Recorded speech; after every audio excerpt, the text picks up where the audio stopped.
अस्सलाम वालेकुम स्टूडेंट्स आज की वीडियो में हम 10th class biology chapter 12 coordination and control की एक्सरसाइज क्वेश्चंस डिस्कस करेंगे। इस चैप्टर के हमारे पास 23 क्वेश्चन हैं। सबसे पहले हम क्वेश्चन नंबर 1 को देखते हैं। क्वेश्चन नंबर 1 हमारे पास कुछ डिफरेंसेस हैं। तो सबसे पहले सेरिब्रम और सेरिबेलम का डिफरेंस है। सेरिब्रम और सेरिबेलम दोनों ब्रेन के पार्ट्स हैं।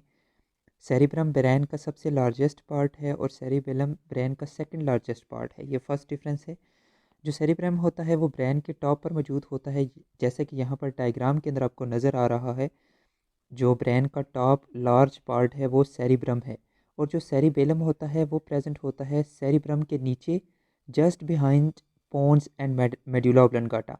जो मेडुला ऑब्लंगाटा और पोन्स होते हैं उनके पीछे ये मौजूद होता है सेरिबेलम।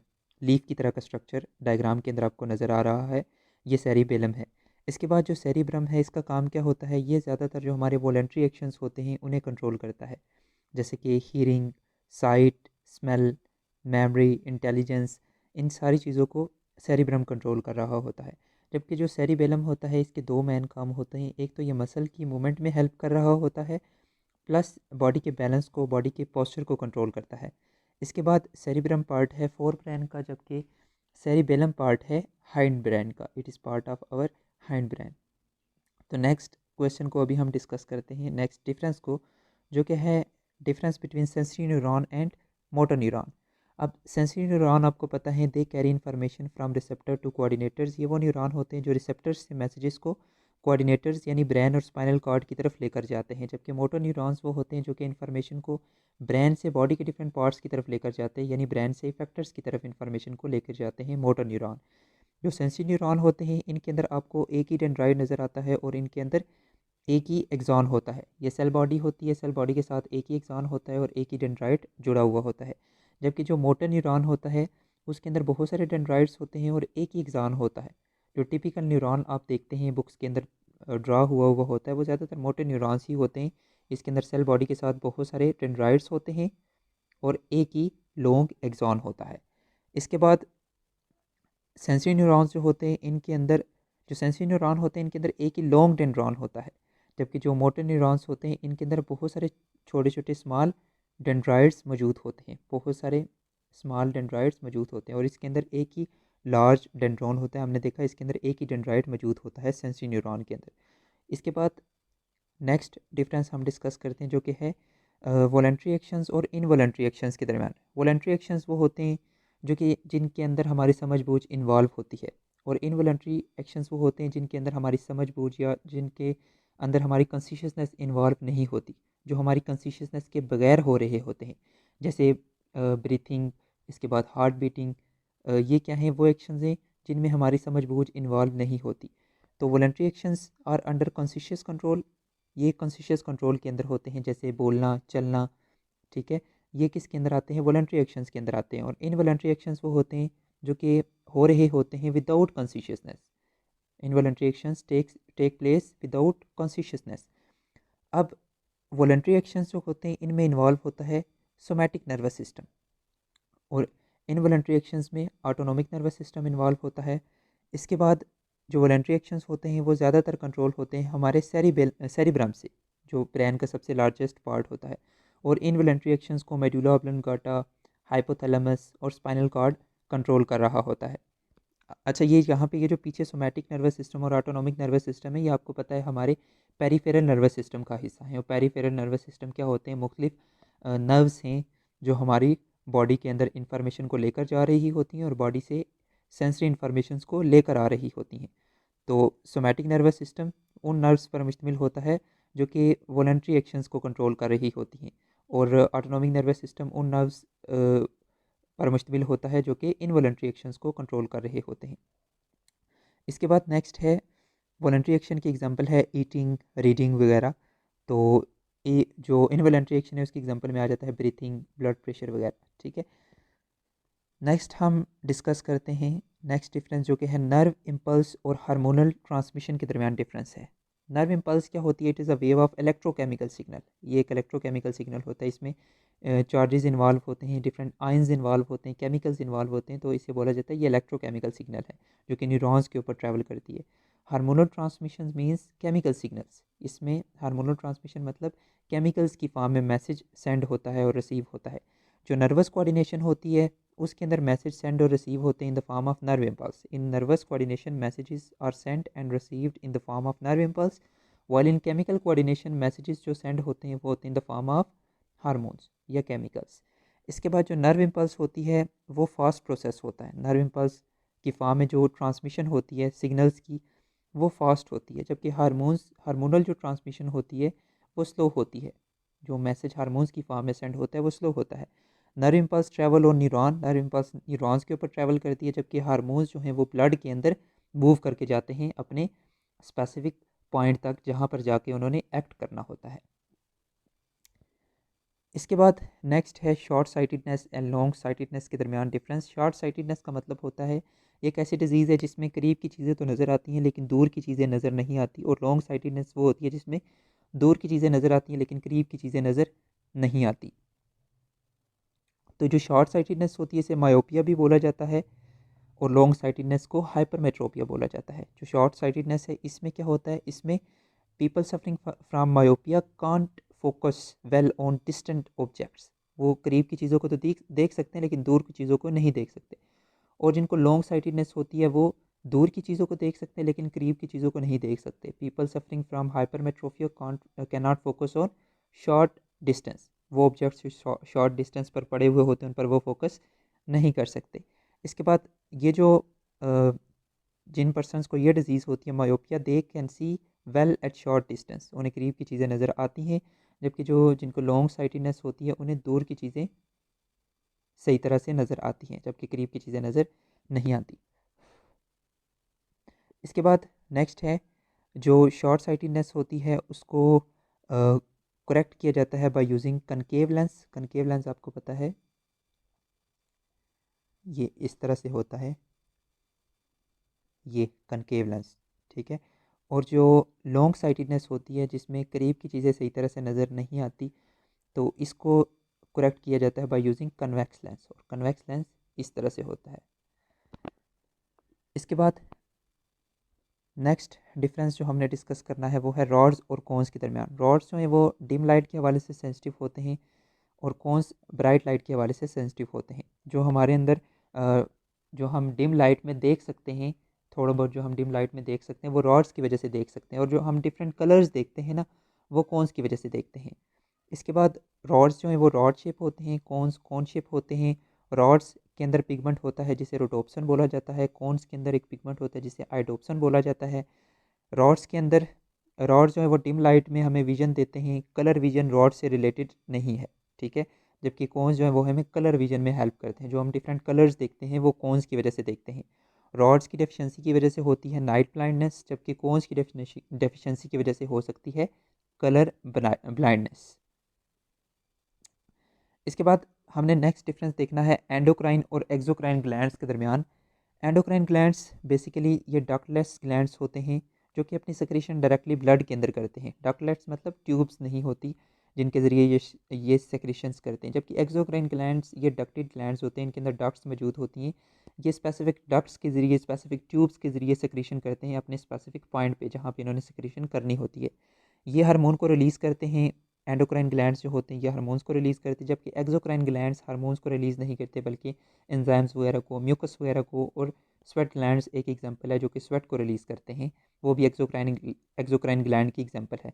इसके बाद एंडोक्राइन ग्लैंड्स जो है सक्रीट करते हैं अपने प्रोडक्ट्स को, अपने हार्मोन्स को डायरेक्टली ब्लड के अंदर, जबकि जो एंडोक्राइन ब्लड के अंदर करते हैं, जबकि जो एक्सोक्राइन होते हैं वो रिलीज़ करते हैं थ्रू डक्ट्स, अपनी प्रोडक्ट्स को डक्ट्स के ज़रिए रिलीज़ करते हैं।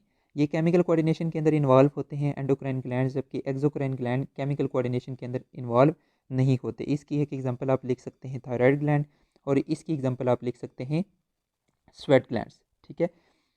इसके बाद नेक्स्ट हमने डिस्कस करना है difference between negative feedback and positive feedback.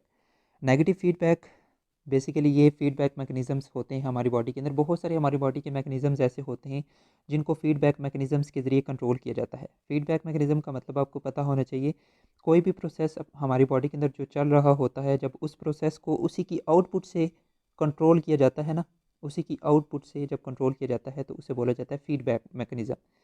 In negative feedback output of a process inhibit the process, यानी जो भी किसी भी प्रोसेस की आउटपुट निकलती है, अगर वो आउटपुट उस पूरे प्रोसेस को जो चल रहा होता है उस प्रोसेस को रोक दे तो उसे नेगेटिव फीडबैक बोला जाता है। पॉजिटिव फीडबैक में जो आउटपुट होती है प्रोसेस की, वो प्रोसेस को और ज़्यादा इन्हेंस कर देती है, तेज़ कर देती है। तो हमारी बॉडी के अंदर ज़्यादातर जो एक्शंस कंट्रोल हो रहे होते हैं ना, उन्हें नेगेटिव उनमें उनके पीछे नेगेटिव फीडबैक इन्वॉल्व होता है। जैसे जो हमारी बॉडी के अंदर हार्मोन्स रिलीज़ होते हैं ना, उन हार्मोन्स के रिलीज़ होने को भी उनके रिलीज़ होने के रेट को कंट्रोल किया जाता है बाय नेगेटिव फीडबैक। अब ये जो नेगेटिव फीडबैक होता है, ये हेल्प करता है होम्योस्टेसिस मेंटेन करने में, ठीक है, यानी किसी चीज़ को, किसी प्रोसेस को कंट्रोल करने में। जबकि जो पॉजिटिव फीडबैक होता है ये नॉन होम्योस्टेटिक है, ये किसी चीज़ को कंट्रोल करने में हेल्प नहीं करता बल्कि उसको इन्हेंस करने में हेल्प कर रहा होता है। कुछ ही हमारी बॉडी के अंदर इवेंट्स ऐसे होते हैं जिनमें पॉजिटिव फीडबैक इन्वॉल्व होता है, जैसे कि ग्लूकोज कंसनट्रेशन इन ब्लड, इसको मेंटेन करवाने में नेगेटिव फीडबैक इन्वॉल्व होता है। जैसे कि मैं आपको इसकी एग्जांपल देता हूँ, जब हमारे ब्लड के अंदर ग्लूकोज की कंसनट्रेशन ज़्यादा होती है ना, तो उस दौरान हमारी बॉडी से, हमारे पेंक्रियाज से इंसुलिन रिलीज़ होता है, ठीक है। अब ये इंसुलिन रिलीज़ होना एक प्रोसेस है, एक मैकेनिज़्म है। ये इंसुलिन क्या करता है, जो एक्स्ट्रा ग्लूकोज होता है हमारी ब्लड के अंदर उसे स्टोर करवाता है लिवर के अंदर इन द फॉर्म ऑफ ग्लाइकोजन। और जैसे ही ग्लूकोज की कंसनट्रेशन एक स्पेसिफिक लेवल पर आती है, एक स्पेसिफिक लेवल पर पहुंच जाती है, तो फिर सिग्नल भेजता है पेंक्रियाज को। और पेंक्रियाज को जब सिग्नल भेजता है तो वो पेंक्रियाज इंसुलिन रिलीज़ करना बंद कर देता है। अब ग्लूकोज को नॉर्मल कंसनट्रेशन में लाना इसकी ज़िम्मेदारी थी, ये हमारी आउटपुट थी ग्लूकोज को नॉर्मल पे लाना। अब जैसे ग्लूकोज नॉर्मल पे आएगा, ये पेंक्रियाज को सिग्नल भेजेगा और पेंक्रियाज ये जो प्रोसेस है यानी इंसुलिन रिलीज़ करना, इसे रोक देता है। इसे नेगेटिव फीडबैक बोला जाता है। तो पॉजिटिव फीडबैक की एक एग्जांपल है milk production due to suckling action of child, यानी बेबी जब फीड करता है मदर के ऊपर, तो जितना ज़्यादा वो फीडिंग करेगा, मिल्क प्रोड्यूस होगा, उतना ज़्यादा सिग्नल जो है वो जनरेट होता है और वो सिग्नल मेमोरी ग्लैंड्स के पास जाता है और मेमोरी ग्लैंड्स और ज़्यादा मिल्क प्रोड्यूस करते हैं, ठीक है। तो milk production due to suckling action of child, ये पॉजिटिव फीडबैक की एक एग्जांपल है। इसके बाद नेक्स्ट है why the plants have a very slow response to stimuli. Plants जो हैं वो किसी भी स्टिमुलाई को स्लो रिस्पॉन्स क्यों करते हैं, क्योंकि प्लांट्स के अंदर नर्वस सिस्टम नहीं होता। ये बात तो एक हो गई। दूसरी बात ये कि प्लांट्स के अंदर जो कोऑर्डिनेशन होती है वो हार्मोन्स के ज़रिए होती है, यानी केमिकल कोऑर्डिनेशन होती है। So plants use hormones, only hormones for coordination. अब आपको पता है जो हार्मोनल कोऑर्डिनेशन होती है वो स्लो होती है वैसे भी। तो the plants response to various stimuli, plants बहुत सारी स्टिमुलाई को रिस्पॉन्स करते हैं very slowly by growing due to lack of nervous system. अब ये प्लांट्स किसी भी स्टिमुलाई को रिस्पॉन्स करते हैं या तो उसकी तरफ ग्रो करके या तो उससे अवे ग्रो करके, ठीक है। तो इस वजह से प्लांट्स के अंदर जो होती है ना रिस्पॉन्स होता है किसी भी स्टिमुलाई को, वो स्लो होता है, ठीक है। इसके बाद नेक्स्ट देखना है name the parts of brain of man. Man के, हमारे बॉडी के, हमारे ब्रेन के जो मुख्तलिफ पार्ट्स हैं उनके नाम आपने बताने हैं। तो ब्रेन को 3 पार्ट्स में डिवाइड किया जाता है, fore brain, mid brain, hind brain. Fore brain के वैसे तो बहुत सारे पार्ट्स हैं, लेकिन कुछ जो आपकी बुक के अंदर मेंशन है उनको हम डिस्कस करेंगे। तो सेरिब्रम, थैलेमस और हाइपोथैलेमस, ये मेन पार्ट्स हैं फोर ब्रेन के। मिड ब्रेन को फर्दर डिवाइड नहीं किया जाता, जबकि हाइंड ब्रेन को 3 पार्ट्स में डिवाइड किया जाता है, सेरिब्रम, यहाँ पे सेरिब्रम नहीं है, सेरिबेलम है, ठीक है। यहाँ पर सेरिबेलम, पोन्स और मेडुला ऑब्लंगाटा, यहाँ पर लिख लें सेरिबेलम, ठीक है। तो ये पार्ट्स हैं ब्रेन के। नेक्स्ट हम चलते हैं नेक्स्ट क्वेश्चन की तरफ, और नेक्स्ट क्वेश्चन ये है कि सेरिबेलम के फंक्शंस कौन से हैं। जैसे कि हमने पहले डिस्कस किया था, सेरिबेलम बॉडी पोस्चर को, बॉडी बैलेंस को मेंटेन रखता है, प्लस मसल्स की कॉन्ट्रैक्शन में भी हेल्प करता है, मसल की कॉन्ट्रैक्शन में भी इन्वॉल्व होता है। इसके बाद नेक्स्ट क्वेश्चन है how brain is protected. Brain को किस तरह से प्रोटेक्ट किया जाता है। ब्रेन को प्रोटेक्ट किया जाता है बाय स्कल। स्कल जो खोपड़ी होती है उसके अंदर जो बोन्स होती हैं वो हमारे ब्रेन को प्रोटेक्ट करती हैं। The brain is protected by bones of skull and bye covering of 3 thin membranes called meninges. हमारे ब्रेन की सराउंडिंग में स्कल के नीचे 3 लेयर्स भी मौजूद होती हैं जिन्हें मेनिंजेस बोला जाता है। इसके बाद ब्रेन के अंदर इनसाइड ब्रेन स्मॉल कैविटीज़ मौजूद होती हैं, हालो कैविटीज़ मौजूद होती है जिन्हें वेंट्रिकल्स बोला जाता है। अब ये जो वेंट्रिकल्स होती हैं, इन वेंट्रिकल्स के अंदर और मेनिंजेस के अंदर सेरिब्रोस्पाइनल फ्लूइड होता है। ये सेरिब्रोस्पाइनल फ्लूइड प्रोटेक्ट करता है ब्रेन को और रिस्पॉन्सिबल होता है वेस्ट को रिमूव करने के लिए, ठीक है। तो meninges and ventricles have cerebrospinal fluid that protects the brain and also responsible for removing waste। इसके बाद हमने नेक्स्ट क्वेश्चन को डिस्कस करना है जो कि है name the component of reflex arc. Reflex arc आपको पता है वो पाथवे होता है जो रिफ्लेक्स एक्शन फॉलो करता है। तो सबसे पहले आपको पता है रिफ्लेक्स एक्शन में क्या होता है, जो रिसेप्टर्स होते हैं वो किसी भी स्टिमुलाई को डिटेक्ट करते हैं। स्टिमुलाई को डिटेक्ट करने के बाद जो मैसेज होता है, जो सिग्नल होता है, वो सेंसरी न्यूरॉन के ज़रिए भेजा जाता है स्पाइनल कार्ड को, ठीक है। और स्पाइनल कार्ड क्या करते हैं, उस इन्फॉर्मेशन को रीड करते हैं और स्पेसिफिक रिस्पॉन्स बनाते हैं। वो रिस्पॉन्स मोटर न्यूरॉन्स के ज़रिए भेजा जाता है इफेक्टर्स को, और इफेक्टर्स क्या शो करते हैं, रिस्पॉन्स, ठीक है। तो ये कंपोनेंट हैं रिफ्लेक्स आर्क के। Name the endocrine glands. बहुत सारे एंडोक्राइन ग्लैंड्स हैं, pituitary glands, thyroid glands, pancreas, parathyroid gland, adrenal glands जो कि हमारी किडनीज के ऊपर मौजूद होता है, गोनेट्स, मेल गोनेट्स और फीमेल गोनेट्स, ये क्या है, मुख्तलिफ एंडोक्राइन ग्लैंड्स हैं। इसके बाद नेक्स्ट है व्हाट इज़ नेगेटिव फीडबैक। जैसे कि हमने पहले डिस्कस किया था, नेगेटिव फीडबैक वो होता है if output of process inhabits the process. अगर किसी भी प्रोसेस की जो आउटपुट है वो प्रोसेस को इनहेबिट कर दे तो इसे नेगेटिव फीडबैक बोला जाता है। For example when glucose concentration is raised. For example जैसे कि जब हमारे ब्लड के अंदर ग्लूकोज की कंसनट्रेशन हाई होती है, insulin is released, insulin release होती है पेंक्रियाज से। अब ये इंसुलिन क्या करती है, ये इंसुलिन डिक्रीज़ करती है ब्लड ग्लूकोज लेवल को, ब्लड ग्लूकोज लेवल को इंसुलिन डिक्रीज़ करेगी। When glucose level returns to normal, जब ग्लूकोज की कंसनट्रेशन नॉर्मल हो जाती है तो ये जो नॉर्मल ग्लूकोज लेवल होता है ये आउटपुट होता है इस प्रोसेस का।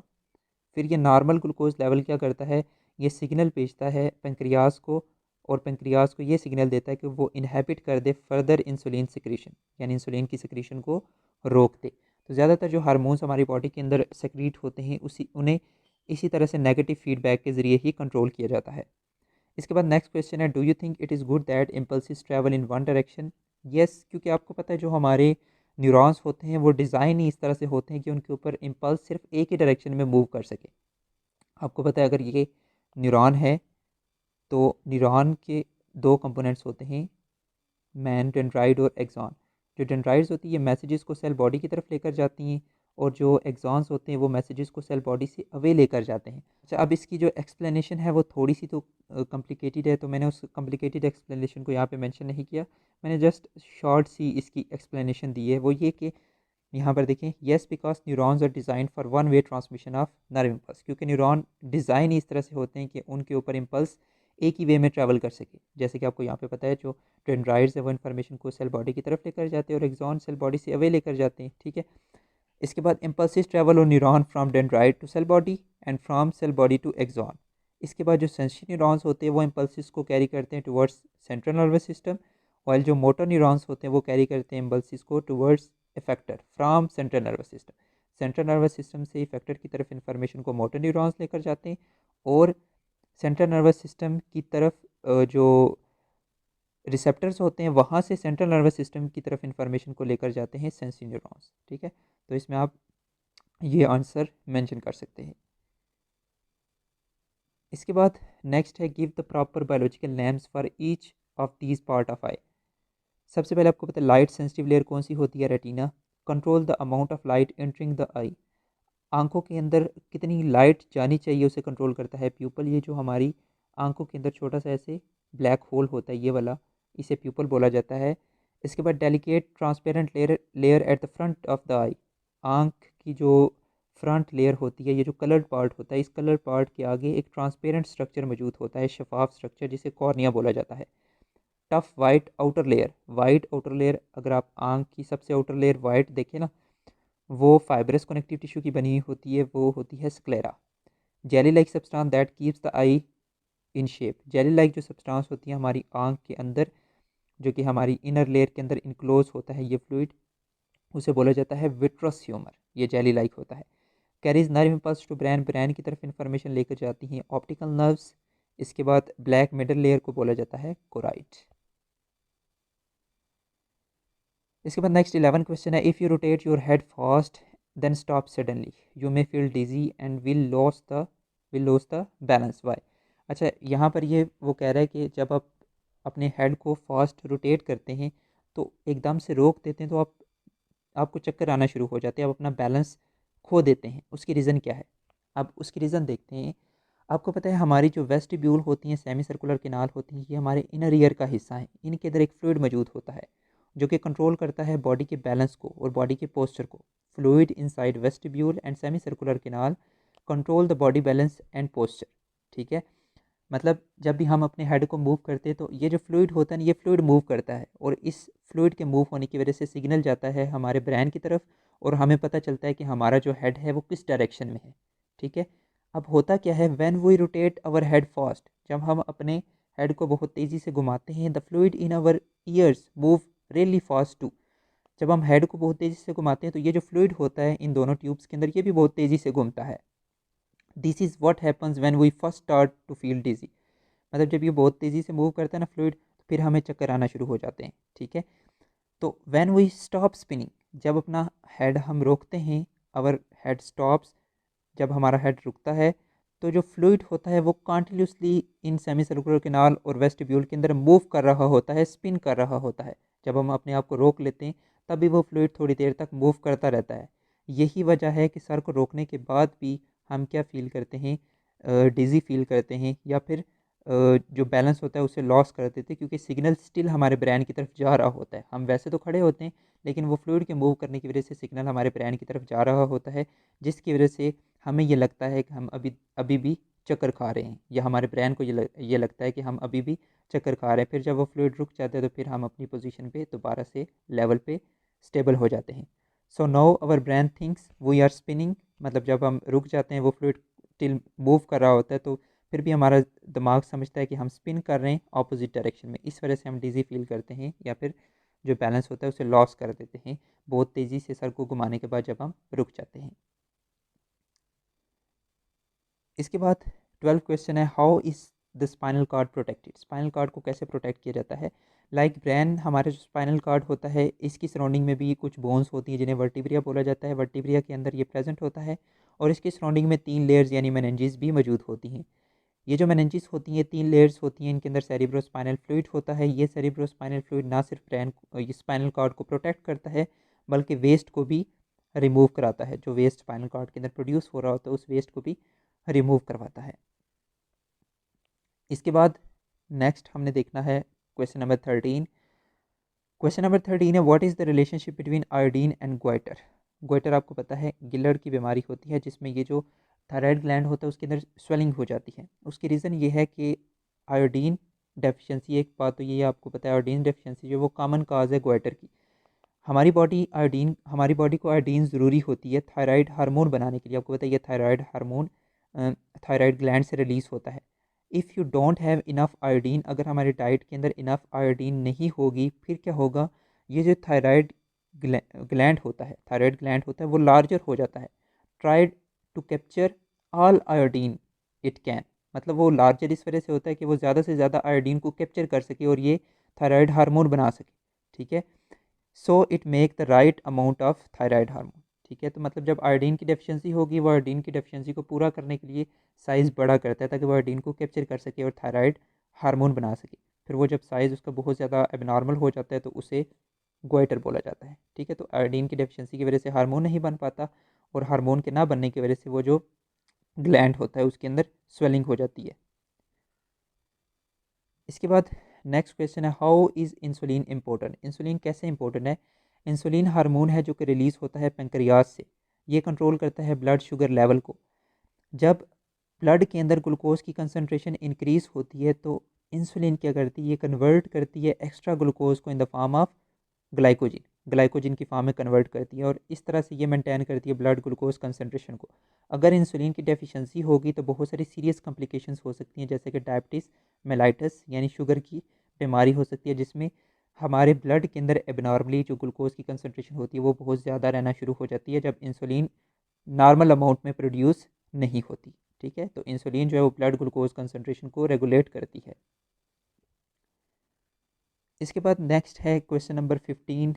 क्वेश्चन नंबर 15 है, what happens to adrenaline secretion during stress, what are its effects. आपको बताइए एड्रेनालिन ये एक एमरजेंसी हार्मोन है जो कि एमरजेंसी की सिचुएशन में रिलीज़ होता है।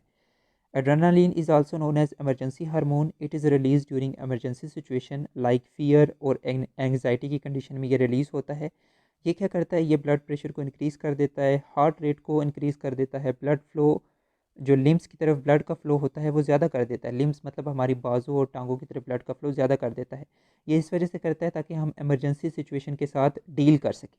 ठीक है, तो ये और इसके एक्शंस बहुत सारे होते हैं, तो मैंने यहाँ पर कुछ ही मेंशन किए हैं। ये रेट ऑफ ब्रीथिंग को भी इंक्रीज़ कर देता है और ब्लड शुगर लेवल को भी इंक्रीज़ कर देता है ताकि एनर्जी ज़्यादा से ज़्यादा प्रोड्यूस हो, हमारे सेल्स की तरफ ग्लूकोज जाए और ज़्यादा से ज़्यादा ग्लूकोज को यूटिलाइज करके एनर्जी बना सके ताकि वो इमरजेंसी सिचुएशन को हमारी बॉडी ओवरकम कर सके।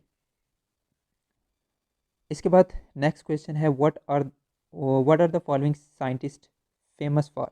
यहाँ पर इब्ने हेल्शियम और अल इब्ने ईसा, ये दो साइंटिस्ट हैं, इनकी कुछ जो है वो राइटिंग्स किन किन चीज़ों के बारे में ये मशहूर थे। इब्ने हेशियम जो इसे फादर बोला जाता है ऑप्टिक्स का, इसने पब्लिश की बहुत सारी बुक्स ऑप्टिक्स से रिलेटेड यानी आंखों से रिलेटेड, और इसने प्रोसेस ऑफ विजन को भी डिस्क्राइब किया था, साइट का प्रोसेस को सबसे पहले इसने अच्छी तरह से एक्सप्लेन किया था, आंखों के स्ट्रक्चर को इसने एक्सप्लेन किया था, और पिन होल कैमरा जो था उसके प्रिंसिपल्स को भी सबसे पहले इसी ने डिस्क्राइब किया था, इब्ने हेशियम ने डिस्क्राइब किया था। इसी वजह से इसे फादर ऑफ ऑप्टिक्स भी बोला जाता है।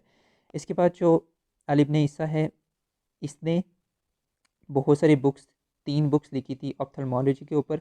ये ऑप्थल्मोलॉजी बेसिकली आंखों से रिलेटेड ही होती है, आंखों की बीमारियों से रिलेटेड ये मेडिसिन की फील्ड होती है। इसने डिस्क्राइब की थी 130 आंखों के डिजीज़ और 143 ड्रग्स जो हैं, 143 ड्रग्स जो हैं, ये इसने पेश की थी इन डिजीज़ को क्योर करने के लिए। 143 ड्रग्स इसने आइडेंटिफाई की थी इन डिजीज़ को क्योर करने के लिए। इसके बाद नेक्स्ट है how do messages send bye endocrine system. Message जो है एंडोक्राइन सिस्टम में कैसे सेंड होते हैं और वो differ from those of nervous system. अच्छा, इन एंडोक्राइन सिस्टम जो मैसेज सेंड और रिसीव होते हैं वो होते हैं in the form of chemicals जिन्हें हार्मोन्स बोला जाता है। हार्मोन्स की फॉर्म में मैसेजेस सेंड होते हैं एंडोक्राइन सिस्टम के अंदर। अब ये जो हार्मोन्स होते हैं ये रिलीज़ होते हैं ब्लड के अंदर, जबकि जो मैसेज और सिग्नल सेंड होते हैं, मैसेज और signal in the form of these chemicals travel slowly through blood as compare to nerve impulse. अब ये जो मैसेज सेंड होते हैं in the form of chemicals, ये ब्लड के अंदर ब्लड के थ्रू ट्रैवल कर रहे होते हैं और ये आहिस्ता ट्रैवल करते हैं as compare to nerve impulse. अब ये जो नर्व इम्पल्स होती है ये ट्रैवल करती है न्यूरॉन्स के ऊपर, और ये क्या है, इलेक्ट्रोकेमिकल सिग्नल है, ट्रैवल ऑन न्यूरॉन्स, और इट इज़ इलेक्ट्रोकेमिकल सिग्नल, और ये मच मोर फास्टर होती है as compare to hormonal transmission.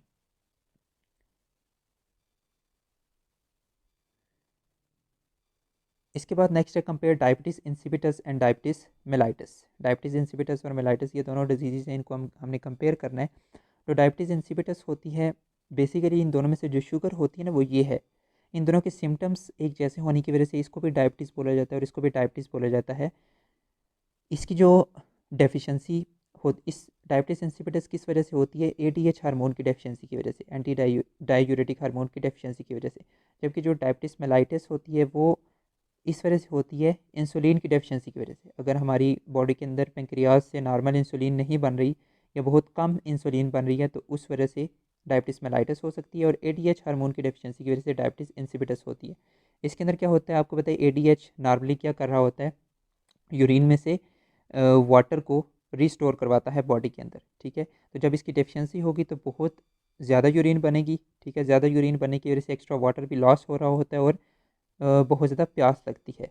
ठीक है, डायबिटीज़ इंसिपिटस वाले बंदों को। इसके बाद जो डायबिटीज़ मेलाइटिस वाले होते हैं इनके अंदर क्या होता है, यूरिन के अंदर बहुत सारी शुगर भी रिलीज़ हो रही थी क्योंकि ब्लड के अंदर एबनॉर्मल शुगर होती है, तो यूरिन के अंदर भी शुगर मौजूद होती है। इसके बाद इनके अंदर वेट लॉस हो जाता है, मसल वीकनिंग शुरू हो जाती है क्योंकि मसल्स अच्छी तरह से ग्लूकोज को यूटिलाइज़ नहीं कर सकते। जब वो यूटिलाइज़ नहीं कर सकते तो फिर थकन भी इनको रहती है, फैटीग भी इनको रहती है जिन बंदों को शुगर होती है। इसके बाद इन डायबिटीज़ इंसिपिटस और डायबिटीज़ मेलाइटिस के अंदर जो कॉमन सिम्टम्स है वो ये हैं कि फ्रीक्वेंट और मोर यूरिनेशन होती है डायबिटीज़ इंसिपिटस के अंदर भी, और जो डायबिटीज़ मेलाइटिस है उसके अंदर भी मोर और फ्रीक्वेंट यूरिनेशन होती है, ज़्यादा यूरिनेशन दोनों के अंदर होती है। यूरिन प्रोडक्शन डायबिटीज़ इंसिपिटस के अंदर भी ज़्यादा होती है और डायबिटीज़ मेलाइटिस के अंदर, ये दोनों के अंदर सिमिलरिटी है। इसके बाद हमने क्वेश्चन नंबर 19 को डिस्कस करना है। Two patients A and B presented at the ophthalmology department of hospital. Person A diagnosed with defective rod cell and person B diagnosed with defective cone cell. तो हमने ये कुछ क्वेश्चंस के answer देखने हैं। Where rod cells and cone cells located in eye, ये आंखों के अंदर लोकेटेड होते हैं। जो सेंसरी लेयर होती है रेटिना, उसके अंदर ये दोनों सेल्स लोकेटेड होते हैं। How rod cells are responsible for normal functioning, rod cells responsible होते हैं basically for vision in dim light, अंधेरे के अंदर जो हम थोड़ा बहुत देख सकते हैं, डिम लाइट के अंदर जो हम थोड़ा बहुत देख सकते हैं, वो इन्हीं रॉड्स की वजह से ही देखते हैं। What are the problems will be faced by person B, what type of problems will be faced by person B, person B के अंदर कौन से सेल्स जो हैं वो डिफेक्टेड हैं, कौन सेल। तो पर्सन बी को क्या हो सकता है, कलर ब्लाइंडनेस हो सकती है अगर उसके अंदर डिफेक्टेड कौन सेल्स हैं। तो नेक्स्ट हम देखना है क्वेश्चन नंबर 20। क्वेश्चन नंबर 20 ये है कि diagrams given below shows simple reflex arc, reflex arc बता रही है, हमने बताना है करेक्ट सीक्वेंस जब नी को टैप किया जाता है। जब यहाँ पर नी को टैप किया जाता है, जो मैसेज होता है वो सबसे पहले जाएगा, रिसेप्टर्स मैसेज को डिटेक्ट करेंगे। जब रिसेप्टर मैसेज को डिटेक्ट करेंगे तो वो मैसेज जो है वो सेंसरी न्यूरॉन के ज़रिए, ये जो सेकंड वाले सेंसरी न्यूरॉन्स ये एक्टिवेट होते हैं। सेंसरी न्यूरॉन मैसेज को लेकर जाते हैं कहाँ पर, स्पाइनल कार्ड के पास। फिर स्पाइनल कार्ड आपने लिख देना है। स्पाइनल कार्ड के बाद जो मैसेज है वो जाता है मोटर न्यूरॉन के ज़रिए, यानी वन के ज़रिए हमारे मसल्स के पास, जो नी के मसल्स होते हैं उनके पास, और ये नी के मसल्स पे क्या शो करेंगे, रिस्पॉन्स। ठीक है, तो इसमें नी के मसल्स 3 से मेंशन है, तो यहाँ पर आपने 3 लिखना है, ये 3 है। ठीक है, तो सबसे पहले 4 मतलब रिसेप्टर स्टिमुलेट हुए, मैसेज जो है वो फिर रिसेप्टर्स के बाद जाता है इनके पास, सेंसरी न्यूरॉन के पास, 2 के पास। सेंसरी न्यूरॉन उस मैसेज को स्पाइनल कार्ड के पास लेके जाएंगे। स्पाइनल कार्ड फिर रिस्पॉन्स बनाएगा जो कि मोटर न्यूरॉन के ज़रिए भेजा जाएगा नी के मसल्स को, जो कि यहाँ पर 3, इनको 3 नंबर दिया गया है। और फिर ये जो मसल्स हैं ये रिस्पॉन्स शो करेंगे, यानी ये इफेक्टर्स हैं। इसके बाद हमने देखना है क्वेश्चन नंबर 21। क्वेश्चन नंबर 21 जो है ये फिगर है, हमने आइडेंटिफाई करना है पार्ट ए और बी को। यहाँ पर ये जो पार्ट ए है ये बेसिकली आपको पता है हमारी आंख के अंदर ये जो कलर्ड पार्ट के अंदर छोटा सा ब्लैक पोर्शन होता है ना, इसे बोला जाता है प्यूपल। तो ये जो ए वाला ये तो हो गया प्यूपल, जो बी है ये है कलर्ड पार्ट यानी iris. A pupil B iris. How the both parts regulate the amount of light, ये दोनों पार्ट्स किस तरह से अमाउंट ऑफ लाइट को कंट्रोल करते हैं। ये जो प्यूपल का साइज़ होता है ना उसे कंट्रोल किया जाता है मसल ऑफ आयरस से, यानी दोनों इन्वॉल्व होते हैं, रिस्पॉन्सिबल होते हैं दोनों ही कि कितनी अमाउंट ऑफ लाइट आंखों के अंदर जानी चाहिए। तो प्यूपल के साइज़ को कंट्रोल किया जाता है बाय मसल ऑफ आयरस। जब प्यूपल कॉन्स्ट्रिक्ट करता है, प्यूपल कब कॉन्स्ट्रिक्ट करता है, ब्राइट लाइट के अंदर। प्यूपल कॉन्स्ट्रिक्ट इन ब्राइट लाइट जब सर्कुलर मसल्स क्या करते हैं, कॉन्ट्रैक्ट करते हैं, आयरस के सर्कुलर मसल्स कॉन्ट्रैक्ट करते हैं। ये जो सेंटर में प्यूपल होता है ना, तो ये जो आयरस होता है इसके अंदर 2 तरह के मसल्स होते हैं, ये रेडियल मसल्स ऐसे होते हैं और दूसरे सर्कुलर मसल्स ऐसे होते हैं। ठीक है, जब सर्कुलर मसल्स कॉन्ट्रैक्ट करते हैं ब्राइट लाइट के अंदर तो प्यूपल कॉन्स्ट्रिक्ट हो जाता है। सिमिलरली प्यूपल डायलेट होता है जब रेडियल मसल्स कॉन्ट्रैक्ट करते हैं। प्यूपल कब डायलेट होता है, डिम लाइट के अंदर। ठीक है, तो ये हमने देखा ये दोनों पार्ट यानी प्यूपल और आयरस किस तरह से अमाउंट ऑफ लाइट को कंट्रोल करते हैं। यानी ब्राइट लाइट के अंदर कम लाइट गुजरनी चाहिए तो प्यूपल कॉन्स्ट्रिक्ट हो जाता है, और डिम लाइट के अंदर ज़्यादा लाइट गुजरनी चाहिए तो प्यूपल डायलेट हो जाता है।